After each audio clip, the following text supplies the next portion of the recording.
Hi, class. Today's will be. My name is Faisal Bachari. I'm your macroeconomics teacher, and I will be supporting you and helping you for this semester. Before we start presenting chapter one, we probably need to go through a few issues, house cleaning and house arrangement with you. But before that, let me start with an introduction of myself. As I said, my name is Faisal Bachari. I've done my education in Winnipeg, Manitoba, most of them. I did my high school there. And after the high school, I did my undergraduate BA Bachelor in Economics and Administration from University of Winnipeg. Meanwhile, I was doing Business Information System Diploma, which is in the same time. So after doing my undergraduate studies, I started doing my graduate studies in the international business, which is partially has economics courses that are macro and micro because it's an international business. So I was active with that also. Once I graduated from my first graduate studies, while I'm studying, I was working in Winnipeg, Manitoba. I started working for in the beginning as an auditor in chartered accounting firms. And then after that, I started working for the United Way in helping the newcomers to settle in this country. And helping them from probably simple stuff, how to get on the bus, until the most complicated things is building their future or applying for income tax or, teach them and train them on to do these stuff. After my graduation from my first graduate studies in international business, I get a job in UAE, Abu Dhabi, and there where I was in charge for implementing HR access. I'm sorry, HR SAP in there. After it was a project, multinational project. Some people from Germany, from India, from local. We were working together. I was the product and the project manager for it, for that implementation. The company was huge in that size, so they wanted to have a high-end tier one product to serve them. So we selected SAP for them, SAP HR, and we implemented that.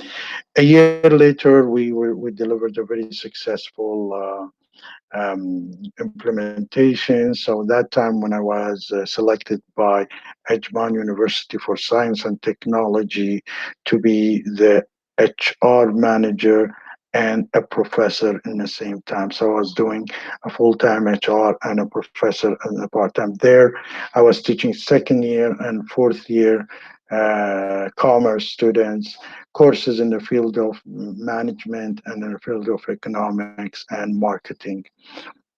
Then I start working, helping also to implement as a customer side, not as a supplier side, implementing an Oracle HRMS and financial. Eventually, I got tired being in Dubai. Ironically, people don't get tired of being Dubai. I did. And then I decided to go back to Canada or to maybe go back where I was born, which is I was born in Kuwait there. So suddenly I got a job in Kuwait working for the biggest IT integrated company with a 3,000 consultant in the Middle East and North Africa.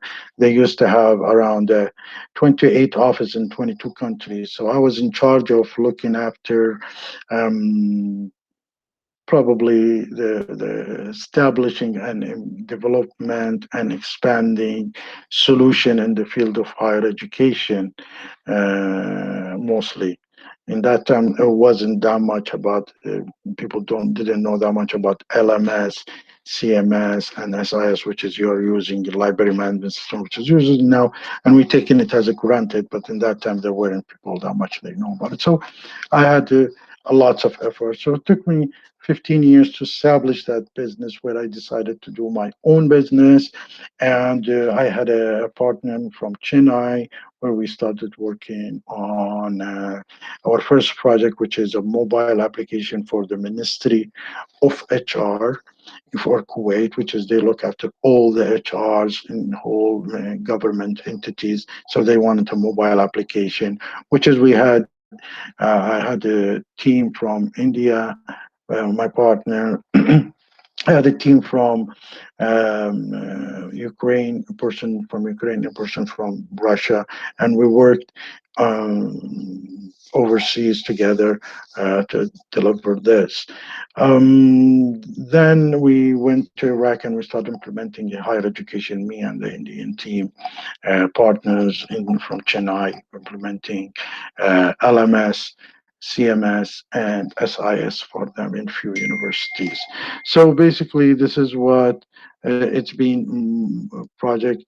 Eventually, I got tired of traveling and being in overseas, so I decided to come back in Canada, where while I'm coming, I got an offer from a company called OG Money or One Global Money, which is they provide a solution, um, a very sophisticated solution in the field of mobile, where it's called VAS, Value Added Service, or MVAS, Mobile Value Added Service. And basically, you walk into that app and you do all your expenses, you manage your payments, if you make donations or transfer money, or all the expenses that you can pay with one hop, one shop there.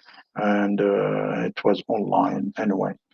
That was there were so many restrictions involved in it. Probably you heard of something called fintech, and we needed to really accommodate all the restriction because there is a money involved in it, technology involved in it, application, mobile application, and host like a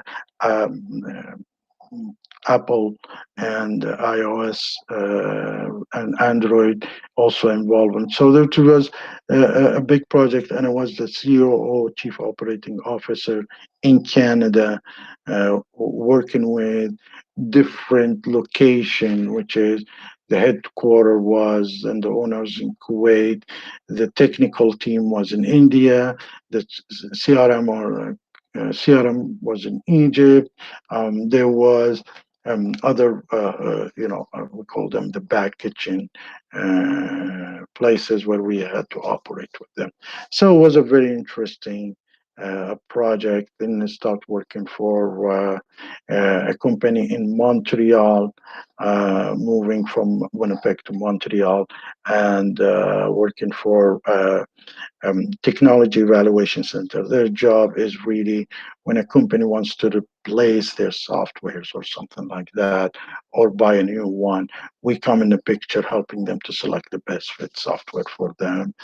And because this is French speaking, my family decided no, we want to be in English speaking. So that's when I moved in Toronto. Currently, I teach graduate studies in business information system, and I also teach undergraduate studies like you are in the field of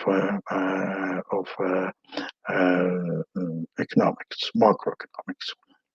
So this is my life in general, and we before we wanted to start right away, I wanted to present a few things in your mind. Keep in mind, first of all, the Canadian education system is a little bit different, more advanced than rest of the world education system. Probably, we through professional courses that I was taking to get more prepared, we are now we shifted this from teaching to learning, and my goal is to help you to learn, not to teach you. So according to this strategy, we will be operating with you.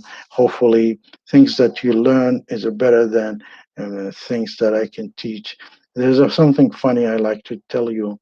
Somebody said, "Well, I taught my dog to whistle, but the dog never learned how to whistle." Well, it's true. So, um, my goal is not to teach. My goal is really to you learn. So there is different way of communication. The other thing that strength that we have is online. There is no synchronous. There's an asynchronous. I have courses that I do synchronous and courses asynchronous. And here where it's a really good thing in a way because it suddenly takes you and throw you in the middle of future where your most of your work will be through collaboration communication without and virtual, and this is a good chance for you to learn about how to deal with the virtual reality that we are dealing with it now. So believe me, I found it very interesting because 20 years ago, I was in a situation where I had to deliver a project in Iraq, and unfortunately, I had one person with me who was willing to come, and the rest of the team was all over the world, so we couldn't have, and it was a very sophisticated implementation, was a core billing system.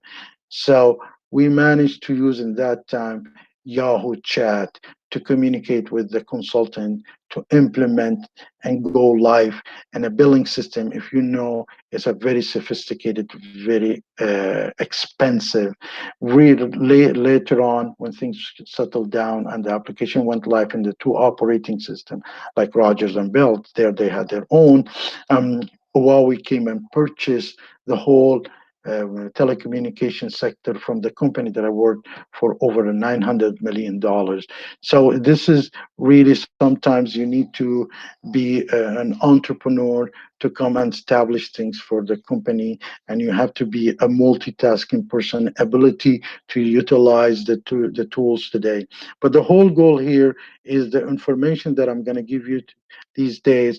It might some of them will change. So if I don't teach you how to learn, then you might be an obsolete after a few years. So our goal really to teach you how to learn because the only constant in life is change, and information that I'm going to give you today, some of them will change, and you probably need to, update yourself. So bear in mind that the education that we are delivering is much different and are very successful, and Canada considers to be one of the top colleges places to deliver. And we run according to the approved by college education system. So without further ado, I will uh, start with the syllabus and the outline of the course today. So I'm going to share the screen with you.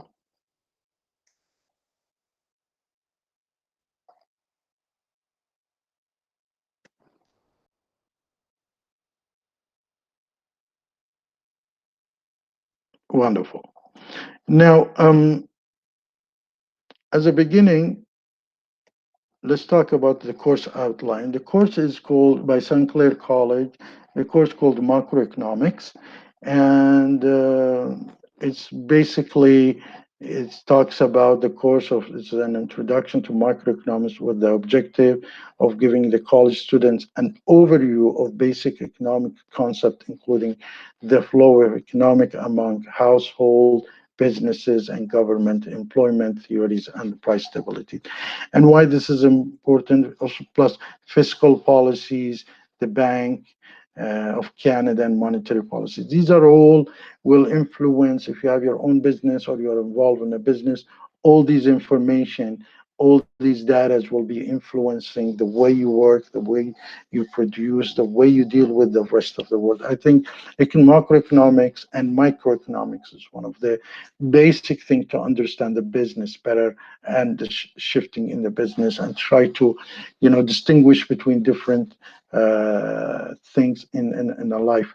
Now, macroeconomics is very much connected also to politics and effects of the politics, but also in a free market, macroeconomics is also driven also by the demand and supply chain. Okay, so there is here the only book that I can really today you can find it, and if you don't, if you're not into, you can use this book for as a reference if you can find it in the market. Uh, it's called Required Tool: The Principle of Microeconomics, seventh edition. I've already supplied you with these data as the syllabus and the outline. Now, there is also a backup book for it, which is I will let you know about the book. If you cannot allocate this, you can use the another one, which is in the McGraw-Hill, if you can have access to it. So the whole concept here is you can utilize this book, but also I will supply you with this presentation and also with the materials every time we finish the class. Um, Now, furthermore, there is not much to talk about it here. You have to understand this is what's being approved by the college and by the government of Canada. This is the education that we have to follow, and by the Ontario Board of Education. So we are following the same thing and approach to hoping covering all these outcomes. Now, first, the syllabus is probably most important thing that you need to follow during the year, and it's basically it is a course syllabus and approved by the St. Clair College, and it is a course called Macroeconomics, and the course code ECN 110 for the fall 2020. And my name is Faisal Bachari, and this is my email.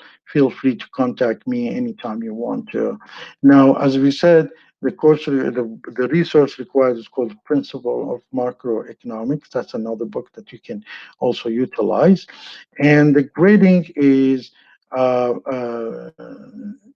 you get an A if you get between 80 to 100. You get an B between 70 to 79. You get an C between 60 to 69, and you get a D between 50 to 59. Anything below that will be on F. Now, um, there is a 20% on the individual assignment. So I would be sending a new assignment, and usually there is an evaluation of a 20% on it. There is a midterm also, there is a 20% on the midterm. And basically, it's almost like an open book exams. You will have like a 10 question, 12 question answer 10. And basically, if you don't understand the material, it's very difficult for you to answer these questions. So try to understand them, because my goal is to make you to understand, to learn, not to memorize. So the questions will be written somehow that it's driven from your knowledge, and you need to write these exams and as an open book exam. But you want to make sure that you don't copy and cut, because this is we have a way of finding out, and you also will have a way of finding out also. The goal is here is to one of the most pillar or most important thing is the group assignment and the presentation. Now, this is where I really like to excel on the group assignment, group work, collaboration, and work. And we will be introducing some application that can help you in this matter. So bear with me. I don't want to introduce all the apps that you can utilize in this matter for learning better in the collaboration and communication, and other tools that helps you to get the materials. We will be introducing every week, probably one or every second week something. So this is will be learning step by step of the today environment working and understanding materials.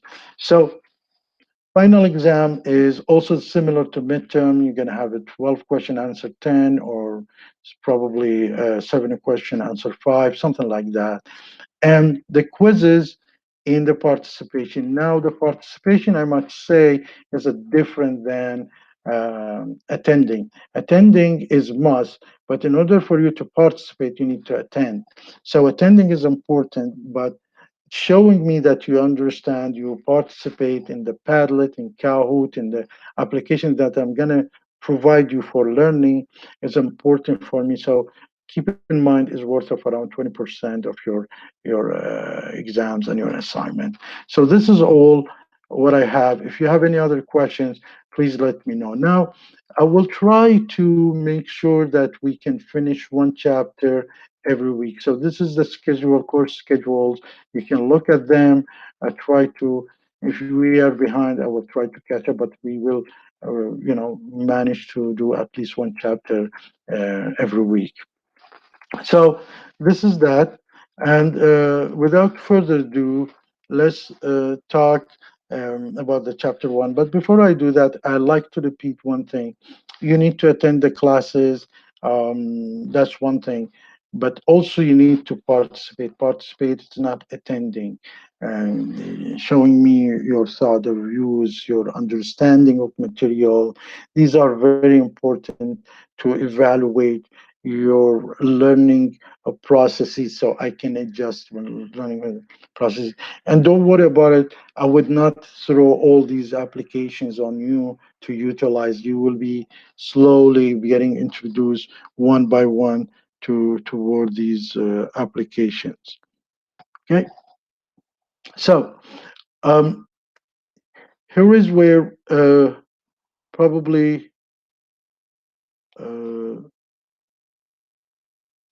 we need to start with chapter one. And just give me a second. And chapter one, principle of macroeconomics. I use the both books, but mostly you will be getting all these datas. And if you can have access to this book, that would be wonderful. And it's a very interesting book, probably. And let me show it to you. Probably this is the cover is looks like that, so you can have access to it. Now, this book is it's a very interesting one, and probably I would suggest you have an access to it. If you don't, also the materials I'm going to supply you with that. So, chapter one, the economic problem. Here, where we have a learning objective, and our learning objective is we need to describe why economic is very relevant, why it's important for you, and define the economics and make a distinguish between macroeconomics and microeconomic. We need to distinguish what's a macro, what's a micro all about, and also define the economics itself.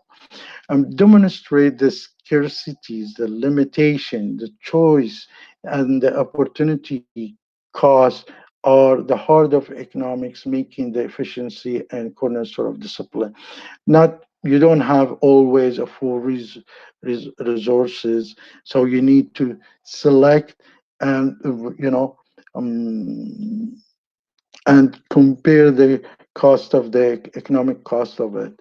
Now, the other learning objective, number four, is explain that why trade result in economics being more productive and why we need to do trading, why there is an international trade, and why it's important and why it's productive. Explain the three fundamental, we will explain the three fundamental questions, which is going to come, and explain the four ways economics can be organized. Number seven, we will be use the production possibility model, which is very interesting and sweet, to illustrate your choice, opportunity of cost, talk about efficiency and employment, and list of the and then we list the list of the economic goals of society and explain why they are often difficult to achieve. Now, start up with the relevance of economics. The controversies is we always talk about the economic growth, and we need to, but there is a limited way of doing the economic growth, and you see, 12%, 10%, some countries 1%, some of them really negative. So the economic growth stands for better being as for an individual within that country for living. There is jobs, there is prosperity. um, Income redistribution, there's one thing that how we redistribute these incomes is it fairly unfairly basis, and the road for pricing and the globalization, these are all relevant information, relevant controversies that we deal with it every day or to have it in the back of our mind about it. Now, what is economics?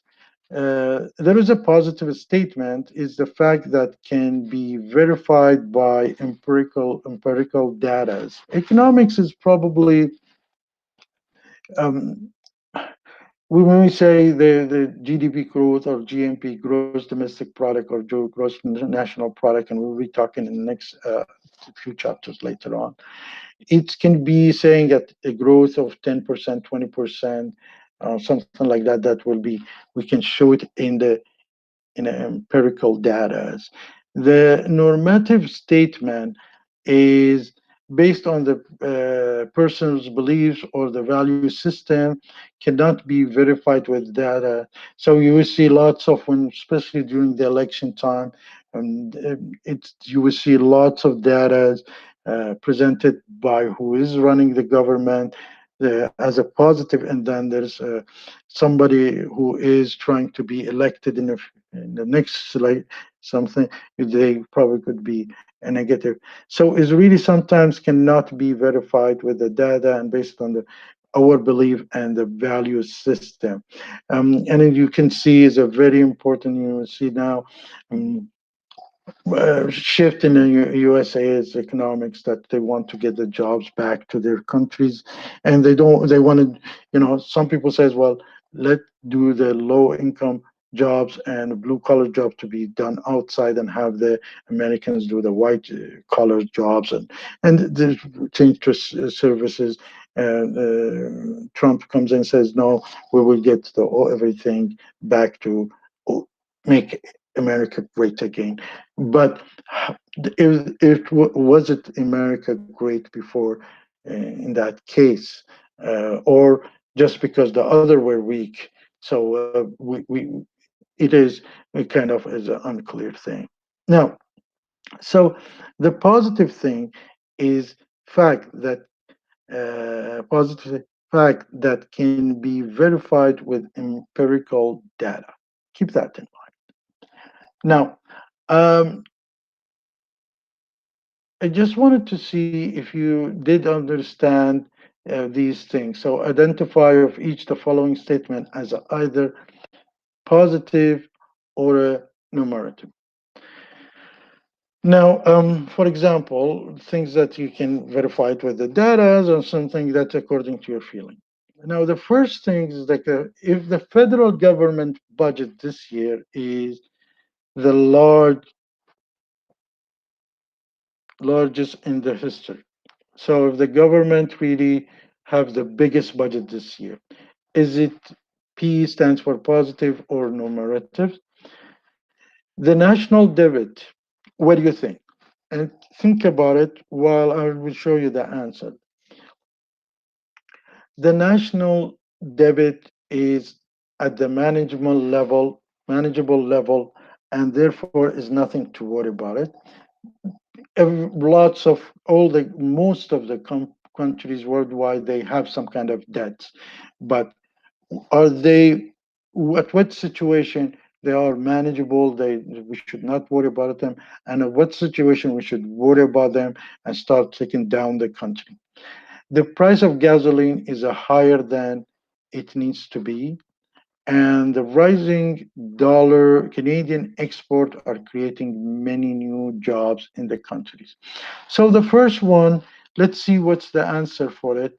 Is it positive, negative? So it's positive stands for P, which is the federal government has a big budget, so there's lots of spending happening, and the business is going to boom. The national debt is manageable level, and therefore is nothing worry about it. This is probably, it depends how to see it. Should we have debt or not? And is it a debt? Can we make that payment for it, or we not? Is it getting bigger year by year or getting smaller? So no matter how you feel about it, and the price of gasoline is higher than it needs to be, so that probably we say, well, for the consumers of cars and all these things is really expensive. But in the same time, if you look at it, can help the environment, and people will be more conservative, utilizing less of the. Raising Canadian export are creating many jobs in the country, and this is a very positive thing that will happen. Now, so what is economics? Economic theory looks at how positive statements are related, uses at the scientific method. So they are setting up a hypothesis, defining terms, state assumption, gather data to test the hypothesis, accept, reject, or modify it. The process is like this. Is there is we have a hypothesis, and the hypothesis saying like if we spend more, the business is booming. Okay. Um, Now we need to test that. And once we test and define the terms and assumptions, then we need to gather this data and approve this idea is it true or not. And once it's approved, that hypothesis, there is a positive relation or positive negative relation between data that we set up, then accordingly we can accept the theory or reject the theory. And the theory is usually not only in economics, it's other theories in business, in marketing, in different other fields, even in physics and quantum theories, numerical theories. That's all is built on hypothesis. Is there is a and the hypothesis is built whether there is a relation, what kind of a relation, positive or negative between data, and according to that. And if there is no relation, then it will be rejected. So we're still in the field of what is economics. So we said that we built a theory, and then from the driven hypothesis, the macroeconomics is how the major component of the economy interact with each other. So we're not talking about the small level, we're talking about the major level, like employment, inflation, interest rate, government spending. On the micro level, we look at the outcome of a decision by a people or a firm. So, whether the supply and demand, we look at the supply of the market and demand for that product or that sector of service. Cost of production, market sector, whether the cost of the unit keeps going down by more production at one level, it's going to go up. Whether it's elastic or inelastic for the pricing for this. Now, so these are two levels of a micro and micro level. Now, just to distinguish between macro and micro level, for example, if you look at the price, the average of all the products, the price is average price for all the products. In micro, the average of the particular product or particular service. Production of the whole economy, the GDP. These are the GMP and GDP. We'll talk about it. The whole productions versus that company or that firm or that industry, which is that micro, and the whole is a macro. incomes. The whole, which is a macro, is the total national income. But in a micro level, that professional job or that factor of income and employment, overall employment, national employment. And if you check, you can see like this country has 9% unemployment rate, 2%, 5%, or sometimes go to minus, but it never gets minus actually. But is like an average of 5, 9. Its unemployment rate might be, depend on recession or a booming time. But employment in a micro level by firm, industries, or occupation. For example, how many doctors are not working out of job. Also, when it comes to taxes, is for the government, how much the percentage of taxes, like a value-added tax, income tax, national tax, and for an individual or firm, which is that called income tax, which is on the individual taxes. So the two different level, macro versus micro, and we look at it as they are established with the different theories and different hypotheses on the field. In this course, we will be focusing on a macro level mostly. So I just want to test your understanding again, the difference between micro and macro. So identify which of the following topic would be likely appears in a microeconomics course and which in a macro. The price of iPod, in which level, macro or micro? Unemployment rate, we said it in the previous slide. Is it micro or macro subject? The presence of monopolies, is it micro or macro subject? And the last is probably the rate of employment, economic growth. So the price of an iPod is a micro because the more the price goes down up, the lower need for it. The unemployment rate is a macro issue of macroeconomics. The presence of monopolies is a micro, and the rate of economic growth is macro. Eventually, you will grasp these concepts and these things that you need to put them in your mind. You're going through a theory, which one is works for it, and then you can come up with whether this theory is belong to macro or micro. This is how I process it. Now, limitation or scarcities of resources and choice. Resources are scarce. There's not always plenty of resources. There is a limited resources for everything. Resources or the factor of production or input or anything used to produce goods or services. So this is what you call the input stuff is the resources. They don't have enough resources to produce everything everybody wants, because sometimes you don't have enough manpower, or you don't have oil, or you don't have sand, or you don't, it's not all the resources available so you can produce everything you want. And there where you must have some way of retention of scarce resources, and the resources that you have to manage it well. The other resources, economic resources, like as I said, the labor, human, mental, and physical efforts. I don't know if I need 100 people and there is only 10 people. That's a labor thing. Land, any natural resources, like I said, oil to produce good or services. The capital, it's not, it's also limited, like the cash, the tools, the equipment, the factories, the building. These are the type of capital used in the production, and the enterprise, the human resource, the innovation, the and task risks.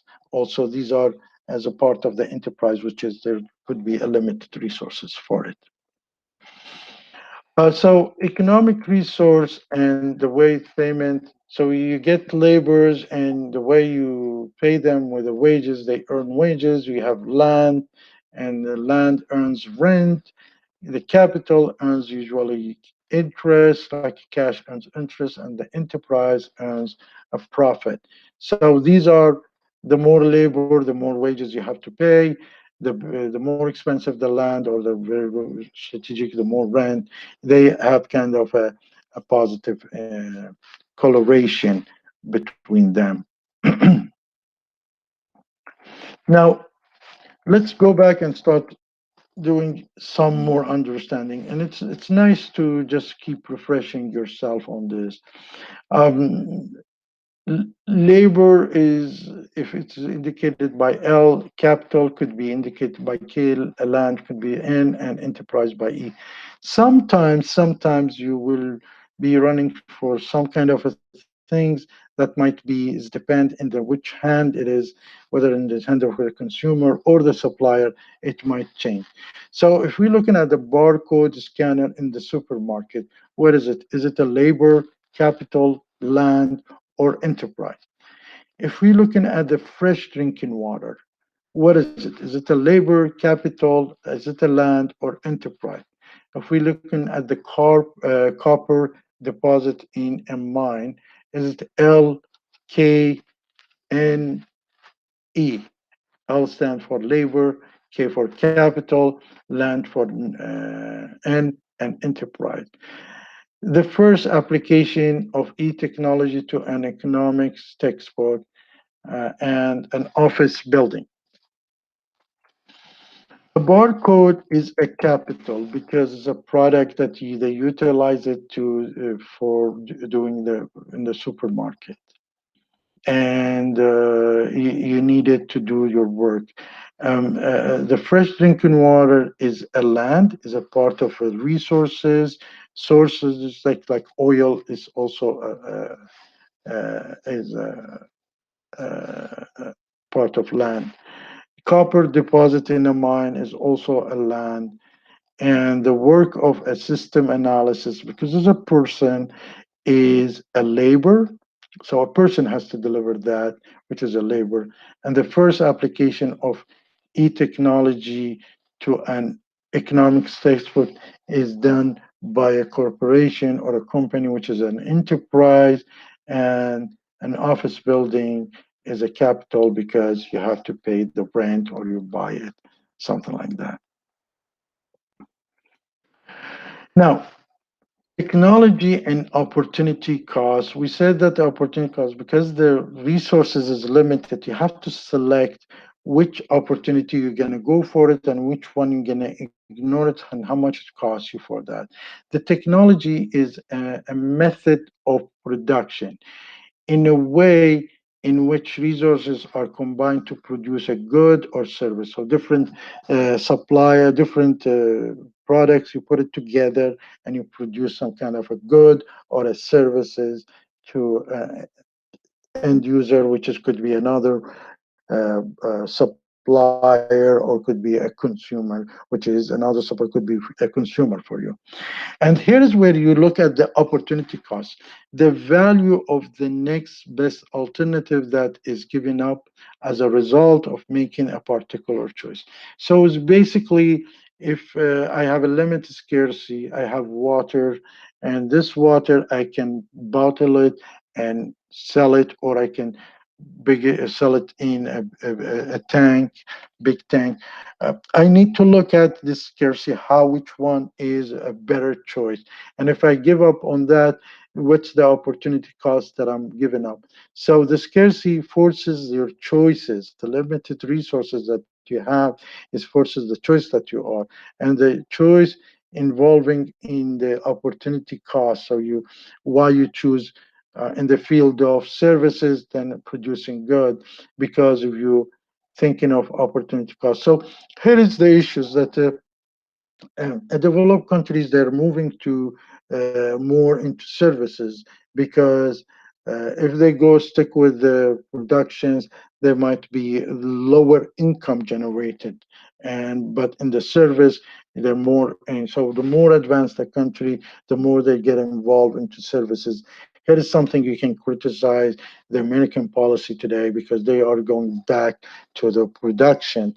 Production is the base thing, but the more you get advanced, you more get into consultancy to service providing and all these services involved in it. Now, Consumer and capital goods. Consumer goods and service, products used by consumer to satisfy the wants and needs.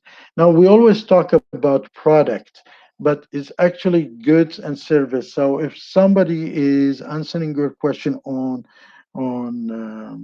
a health issue, it is part of your it is service that is providing you, but is getting paid for that service. So it is also a product.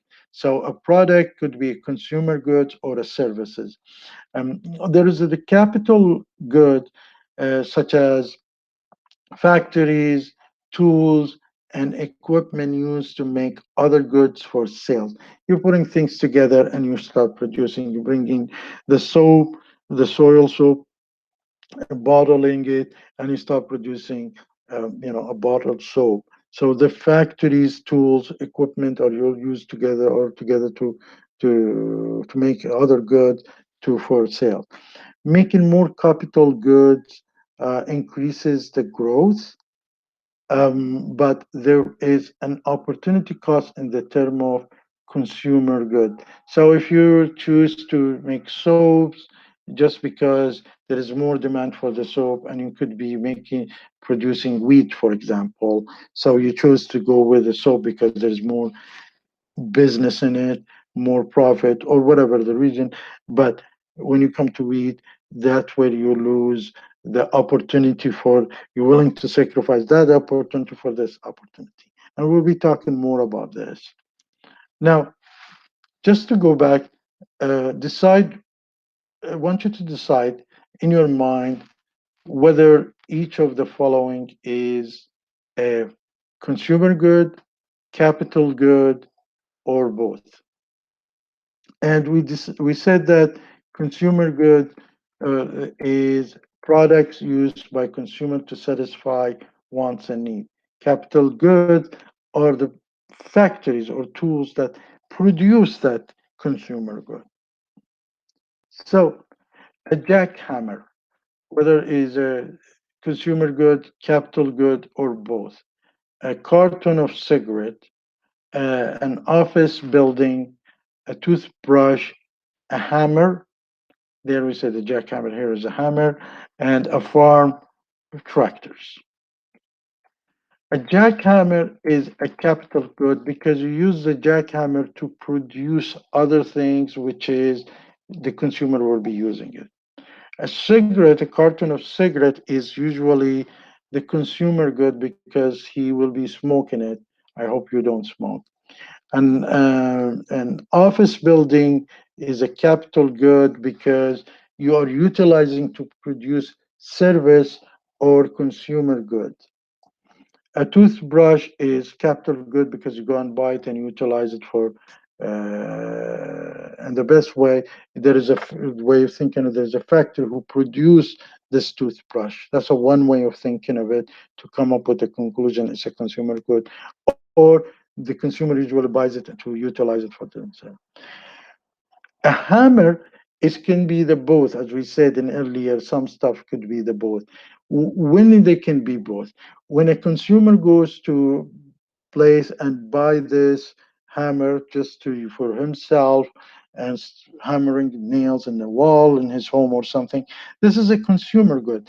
But if the hammer was purchased to make a cabinet or something to be sold, that becomes what becomes a capital good. So it can be the both, depend where you're using it.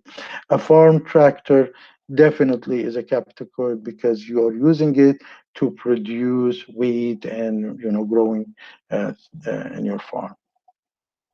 So this is how you distinguish it mentally. You close your eyes and you think, where I'm going to use this? What's the possibility of using this? And then you can come up with a good conclusion. Here's where we talk about efficiency versus effectiveness. But first, let's define what's efficiency. Product efficiency are productions of an output at the lowest possible average cost. In other words, production efficiency of a production. should be at the lowest of um, um, effectiveness. In other words, just stick with this example, probably is easier for you to understand. Production of, but later on we will be explaining what's efficiency and and effectiveness and how there is a trade between them also. But the product efficiencies is a production of output at the lowest possible average cost. Some unit goes up a little bit down, but the average cost is the lowest possible. So allocative efficiency is a production of that combination of output, if you have more than one output, that best satisfy the consumer demand. It is what the consumer demands. So you have a combination of different output. And a good example, probably in the trade, you would see trades happening because you want to meet the consumer demand, and you cannot meet everything of the consumer demand. So you do some trade because in some products you easy for you to produce, the others cheaper for them to produce other products. So you do a trade, and this is how you satisfy the level of it. So voluntary trade benefit the both parties. If you're producing cars at the lowest price and these guys producing oil at the lower price, when you do a trading, you're benefiting the both because these guys, if they're producing oil, might be very expensive to produce cars for them, and they don't have oil for it. So a voluntary trade benefits the both parties. The more trade happening, the great the benefit, because when you trades happening, products at the lowest efficiency level gets traded, and because they become very competitive price wise and average price wise, and this applies to individuals as well as to the nation. I can produce um, paper, wood at a very low level cost because I have so many trees, and another person can catch so many fishes because the water is so close to him. We can trade instead of me cutting trees for myself and then go drive away and to catch the fish. It could probably cost. So we can trade. So he can catch fish for two, and I can cut the trees for two, and 1 unit I give it to him, he will return gives me 1 unit. So it's also on the individual level, also the trade is benefit. Think about it on a nation's level. It's also the trade how benefit each every all the people. So there is a three fundamental question here: what to produce? Should I produce trees or catch fish? How to produce, what kind of technology should I cut it with trees, with chainsaw or a regular thing, the technology that I'm using, and for whom. All the economic society must answer these three questions: what I supposed to produce, how to produce it, and to whom I can sell it. I can exchange it with them. Now, probably you think I can sell it. Selling is also exchanging money to versus your products, and that money can be exchanged later on for other products. So it's a mean. Money is mean of exchange, a tool that helps people leveraging the exchange of products and services. So there is a four types of economies. Is you have the corporations, cooperation. I'm sorry. You have the command side. You have the custom and the competition. And usually, modern countries are usually have a combination of all about cooperation. They have probably command things. You have the custom and you have the competition also available. So it depends. Mostly in the business, private businesses, you will see the competition is a very stronger than the others. Now, the production possibility models. Production possibility models is, as we said, you do some exchange, cost of economics there, and it's a graphical represent of various combination of maximum output that you can produce from the available resource and technology. So you have available resource and technology. What's the maximum thing you can produce before you start costing you more and becomes inefficient and you're ineffective? And you take an assumption that you have a full employment, all the people are working, and use the best technology. These are also an assumption available, and you're a productive efficiency. So you're just building the bench and you want to see how far you are from that bench. And the bench is kind of a full employment, the ceiling. You have a full employment, you can manage all this employment, you have a best technology, and you have a very productive efficiencies. So, as example here, to make it easier, let's say if you have an option between producing cars and wheat, that's a very good example. So you have a possibility of output, different possibility from A to B. Uh, you're using the percentage of resources for car. You're not producing any car, so your no resources is used, so all your output, and you put all your resources in the producing wheat, and your output is 100%. Now, if you decided to use a 20% in your from your resources, you're gonna have 50 units output. And if you're using, so what's remaining from the 100%, you have 80%, and that will produce 95. If you notice here, there's a 5% difference, but here you got 50%, 50 units more, 5 units less, 50 units more. And this is where, if you go here, you always a combination of this 60 and 40 is 100, 60 and 40 is 100, 80 and 20 is 100, 100.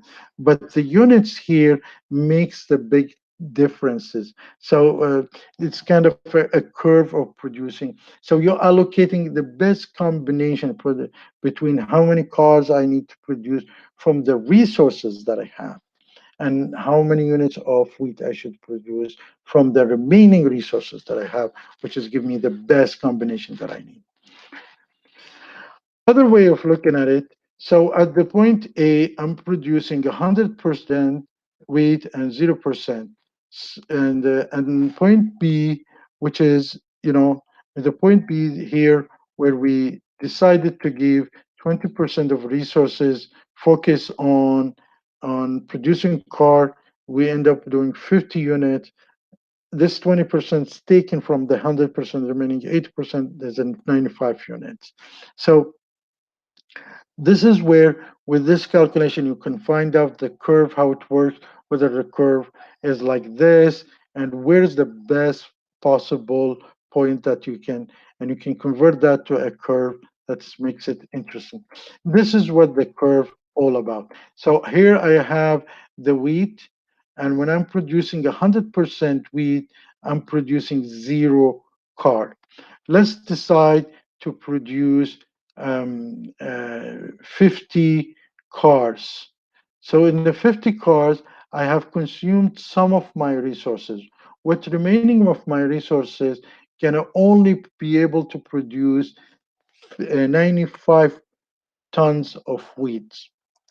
And if we are thinking, oh, let's produce 100%, 100 tons of wheat and 150 cars, it's unattainable. You cannot do that because you have a limited resources. As example here, if you look at here, when you decide to make 95 tons of wheat and 90 units of car, suddenly unattainable. And if you need that much, you probably need to import the differences between all these things. So the curve, because of resource, it will be curving down accordingly. And at what point you need to be, you think it's the best possible. Now, if you said that I'm gonna probably in this point, you are in a situation you're not fully utilizing your resources, and you need to It's attainable, but you're not fully utilizing your resources, which is fine because you are in the process of moving. Now, how we can shift this, I can show you later on how we can shift this curve to outside. And how we make a better curve, or probably a total shift. So the point of the on the curve represent the maximum output possible with available resources, maximum output between wheat and cars. And we said because the scarcity, limited of resources, represent by point outside the curve. So your choice is represent as efficiency versus inefficiencies, and the represented by the points on the curve is efficiency. So these are very efficient. This is inefficient, the inside. So represent by point of the curve efficiency, and the point within the curve inefficiency. Opportunity costs represent by to downward slope of the curve. As you notice, the opportunity cost is when I'm producing 100 wheat, I'm losing any production from the car. But when I decided to do 50 cars, I'm gonna lose 5 tons of wheat. So this is the opportunity cost involved in it. This is the difference of opportunity cost. Looking at the losing 5% of wheat if I'm deciding to do five tons of wheat if I'm deciding to produce 50 cars. Sometimes you decide, okay, I'm gonna stick with only cars like Japan, or sometimes like some countries who wants to do only producing wheat, and they do the trade. And we bring back the example, I can do cutting the trees, I can cut trees for two, and the other person will catch fish for two, and I can trade them. Now on a macro level, this country can cut trees, and the other country can do fishing, and they can trade between fish and what. So the law of increasing cost. Here is where is you start producing, and the more you produce, you become more efficient. But at a certain level, the cost will be raising per unit cost, and the factor of production are not equally suitable. So that if you produce 1 unit, because you already have overhead costs. These overhead costs, if you produce 10 units, divided the 10 unit overhead cost divided by 10 units. If you produce 100 units, the overhead cost stays there, and the overhead cost divided by 100 units. If you produce 1,000 units, the same overhead cost is going to be divided on that. So the factor of production are not equally suitable. As output increase, the per unit cost of additional unit increase, but how much is verified? It could be lower, gets lower, or at one point start increasing, and there where you start being inefficient and ineffective. This is the same thing applicable for the surface. Give the production possibility curve is bowed out shape. So more cars are produced, an increasing amount of wheat must be given away. So more you decide to do more cars, you have to give away more wheat in a way. Now let's do some understanding. Say if the society produce 1,000 units uh, of butter, now instead of wheat, it's butter. How many guns, American example, can produce? So if the society produced 1,000 units here, let me move the of butter, how many they can produce? So if you notice, bang. If the society is at B level of the PPC, what's the cost of more units is happening? We'll do this calculation. And is the opportunity cost greater from move from the C to D and compare it to A move from B to C. So as we said, so if you produce 1,000, bang, it's 400. Now, if the society moves from B, which is what's the cost of more 1,000 units of butter? So it becomes extra 100. What is the cost of 1,000 more units? You have 1,000, it becomes 2,000 here. So if you produce 1,000, you want to produce 2,000, your cost is 400 minus 300, so 100 units of guns. And probably that will explain to you B to C, you move from B to C, then you end up 100 guns per unit, 1,000 units of butter. You lose 100 guns per unit and 1,000 unit per butter, and move from C to D, you lose from 300 to 150 becomes 150 gun, and but you add 1,000 extra unit per butter. So this is how the calculation and the cost is opportunity cost is calculated. Now we spoke about how we can how we can improve the production, and as a probably if we have growth means that economic is able to produce more everything, and this is done when you improve your technology, work in technology, you suddenly see a big shift. If you are improving the technology in both in car and wheat, you will see a full shift in both. But if you improving the technology only in cars, then probably the wheat will stays as it is, but you need to do the calculation of shifting here. But keep in mind now we're just going to talk to improve to have a growth in economics is improving the technology of how to cut the trees, technology how to fish.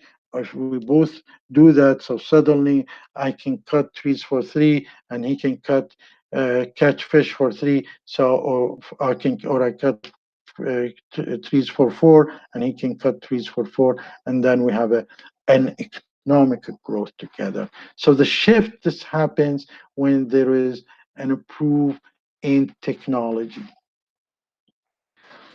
Now, we said earlier, if the technology improved in one and did not improve in the another one, the shift will be happening, improving in technology shift curve. The PP2 can now produce more of either good. We said the shift will be just tilted a little bit here. And as you see here, probably look at it, is the car production is being improved. So there is a shift happening here. Now, what's the macroeconomics goal? Macroeconomics goals and why we're learning that is because we need to improve the standard of living. We need to have an economic growth. We need to get in the full employment or up to a full employment. We need to have a stable prices, a valuable balance of international trade, equitable distribution of income, and manageable government debt and deficit. Later on, we will be explaining how we can trade some of this with this. Now, when you have a full employment, you might have an economic growth, but you cannot have a manage the inflation. The prices keeps going because the spending is going to be higher and people willing to pay more for the same good. So we will be talking about each one of them and how it's interrelated to each other. There is a macroeconomics tools or theories, as we said. There is and the government always use them, hoping that they can manage things that goes out of the hand, or meeting the policies and the strategies, the policies that an elected person putting it in online for them, or probably a person wants to do that. Is one is a called fiscal policies. It comes from the government. Is usually taxing and the government spending. And later on, probably we'll talk more about the fiscal policies in one of the chapters and how it works. The monetary policies is the interest rate versus the money supply. The higher the interest rate, the less borrowing happening, and we will talk about that, and less expansion, and people will be investing less, spending more, less. And then you have the direct control, which is you putting tariffs or customs, minimum wages, and regulations. So here in the end of this chapter, these things you need to understand well, and you start searching on them, try to understand what they're all about. The economics is a relevant discipline to our society. We need to know about macro and microeconomic. The scientific method is used economics, which is divided into two, macro and micro. The limited resources, which is the scarcity, choice of choice, and the opportunity costs are in the heart of the economic. Which things we would be trade for what? And the greater trade result in economics being more productive. And we brought the example of trees versus catching fish.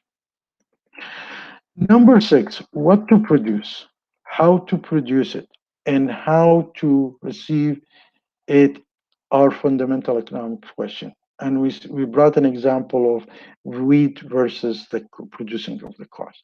Number seven, things and concepts that to remember: economic society may be organized through cooperation, command, custom, and competition. You need to look at them and understand better. So when we reach to that part of the chapters, you in the future, you already grasp the differences between them.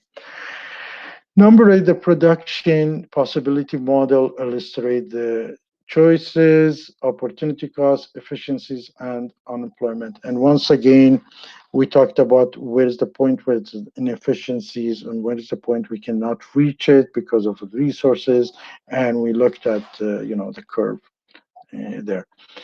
And here's where the society has many economics goals which are often difficult to achieve because of the limited resources. So by end of this, we finished the chapter one, and hopefully you had a very starting position. We had to go through all this very quickly. In each chapter, we'll be touching more and deeper information. As I said, we will have a very proactive, very participative course, and step by step, I will be supplying you with more data and information. So I hope you have a good time, and I'll see you soon.